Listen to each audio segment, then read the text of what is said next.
three men in a bar drinking beer. Out of nowhere, a loud bell caught their ear. They wondered what bell could make such a sound. A church on a hill of an English town. A funeral bell, they questioned who died. They felt a desire to look inside. The three men's minds were filled with drunken thoughts. All they could wonder was who could be caught. So they asked a boy to tell them the truth. It was their friend, so they slid out the booth. Death was the culprit of this heinous crime. The drunkards decided it was his time. Filled with ale rage, they had a smart plot. They marched out the tavern with eyes bloodshot. Searching for death, a plan they had in mind. On their journey, they left the bar behind. Not a mile had passed until they stopped. In front of their path, a poor man had hopped. As they walked out, they came across a man. The man was gentle and told them they can have a blessed and secure quest for death. The three men were cruel and harsh with their breath. The old hag instructs them where death may be. The men leave to go find death, they agree. He told them that death was under an oak. Minds filled with hope, they knew this was no joke.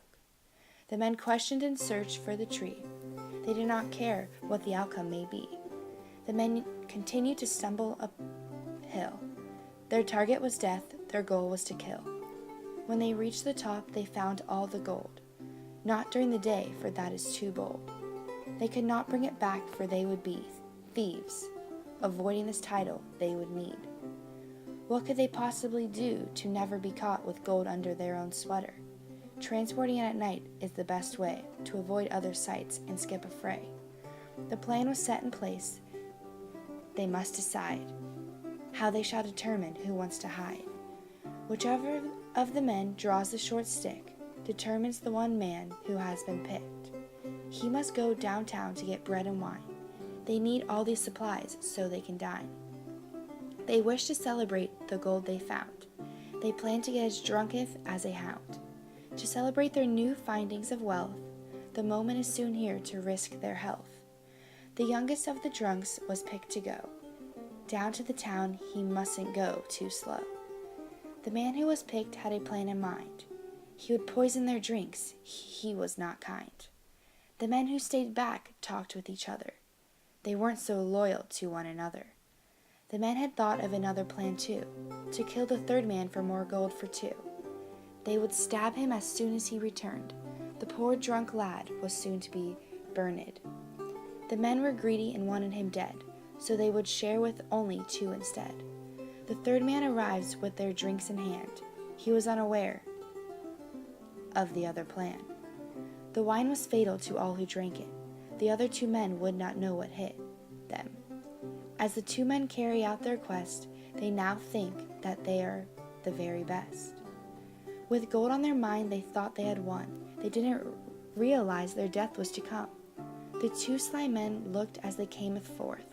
The wine fetcher not know his life was short. The two men jumped up and attacked the third. He had not seen what was coming or heard. Finally, death was here for the poor man. His life was over because of the plan. The two men began to enjoy their feast. They munched on some bread and lots of roast beef. They laughed and they boasted of their win. They didn't know what bad shape they were in. They drank the wine that the third man had bought, and quickly enough they had livid not. These poor three men turned against each other, just so they could have more from another. The men had found death, but not as they wished. They too were victims of death's deadly kiss. Greed and the culprit of this deadly tale. The gold made them killers and made them fail.